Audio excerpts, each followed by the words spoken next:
Dobar dan, kako se zoveš? Matija. Matija, dobrodošao na Jadranski sajam. Je li i ti radiš u PEFMED Plusu? Da. Jesi li glavni? Moja majka je glavna, da, a ja sam posle nje. A ti si odmah posle nje, bravo. Je li ti se sviđa ovdje na sajmu? Da, i htio bih da svi posjete sajam kao i moji drugari. Hvala, Dušo, sigurno kad te budu čuli tako slatkog da će svi doći. A jesi li to spremio nešto da mi daš? Da, evo, izvolite. Najljepše ti hvala.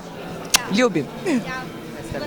Moje ime je Jelena Vračar-Filipović i ovdje sam ispred Uprave za bezbjednost hrane, veterinu i fitosanitarne poslove. Zajedno sa svojim timom koji je ovdje sa mnom i gdje se trudimo na ovom sajmu zapravo da predstavimo jedan projekat koji se zove PEFMED Plus i koji je namijenjen našim proizvođačima. U stvari trudi se da promoviše određene metodologije i alate u poljoprivredno-prehrambenom sektoru, a koji imaju za cilj da smanje, ajde da kažemo, taj ekološki otisak koji ostavlja proizvodnja, poljoprivredna, prehrambeni sektor, u stvari proizvodnja hrane na ekologiju. Projekat se finansira iz Interreg fondova, to su regionalni, u stvari fondovi Evropske unije koji su namijenjeni regionima, ne samo nacionalni nego su regionalnog karaktera, to jest učestvuje više zemalja. Ovaj konkretno program je Interreg Med, što znači da je namijenjen zemljama mediteranskog podneblja, tako je. I u našem konkretnom projektu imamo 7 zemalja partnera.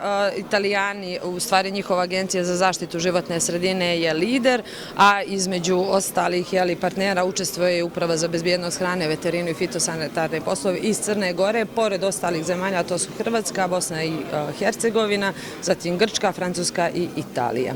Kao što rekoh, da kažemo, ovaj projekat spada u grupu onih projekata koji promovišu i koji spadaju u grupu zaštite životne sredine. Međutim, specifično za ovaj projekat u stvari radi se o određenoj metodologiji i alatima koji su razvijeni, a koji mogu da koriste naši poljoprivredni proizvođači da bi procijenili taj ekološki otisak njihovih proizvoda na životnu sredinu. Da li je to njima dostupno, ne samo u fizičkom smislu, nego i u smislu financija? Da li ih to opterećuju financijsko?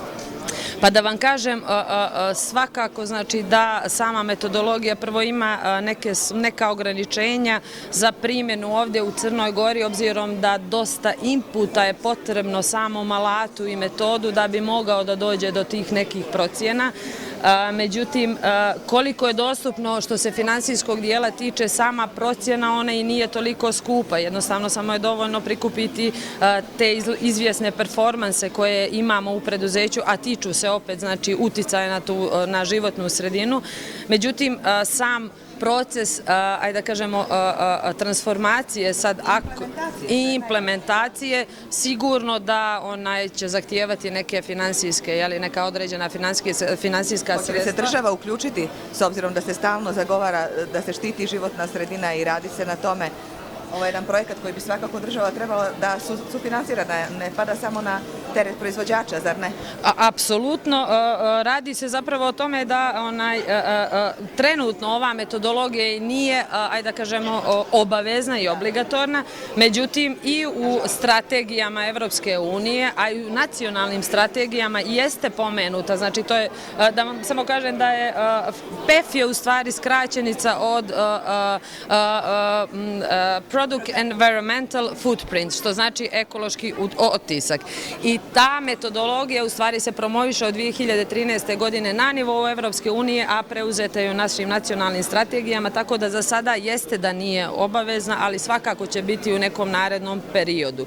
I ono što bi mi željeli našim proizvođačima već sada da sugerišemo da počnu da se bave i da koriste ovakve vrste alata, jer alat ne samo da daje kao nekakvu procjenu tog ekološkog otiska, već daje i neke solucije i neka rješenja koja su održiva.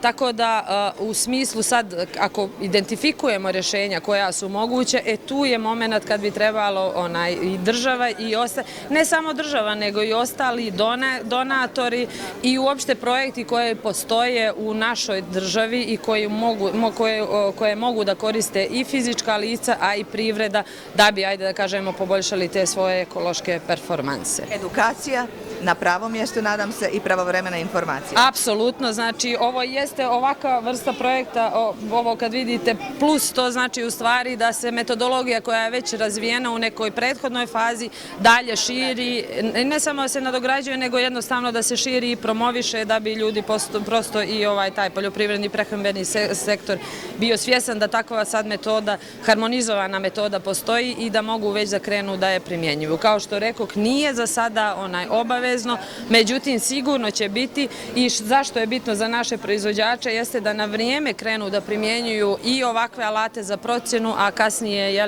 i solucije i uopšte da finansiraju u stvari i da primjenjuju te neke nove metode za smanjenje tog ekološkog otiska, jer će to svakako naravno i da im poboljša njihovu konkurentnost sutra na inostranim tržištima, jer u inostranim tržištima to je već realnost. A sigurno da će i njihovi proizvodi imati taj znak, to obilježi da se radi o proizvodu. Apsolutno, tako je, jer takva jedna metodologija se u stvari koristi da bi mogli posle da se taj harmonizova nekakav pristup tim eko oznakama da se napravi, da ne bismo imali ove proliferacije eko oznaka za koje ni ne znamo ni da li su sertifikovane, ni da, tako je, apsolutno da. S druge strane, znači, sam projekat ima taj kao neku opštu metodologiju koja može da se primjeri na sve vrste proizvoda, a i posebne metodologije su razvijene za maslinu, za vodu, flaširanu vodu i za vino, što su sve apsolutno relevantni sektori i za Crnu Goru. Najljepše vam hvala na razgovoru. Hvala vama puno i tu smo za bilo kakvu buduću saradnju i za odgovore kakve god budete imali u budućnosti. I Jadranski sajam uvijek tu za vas. Hvala vam puno, doviđenja.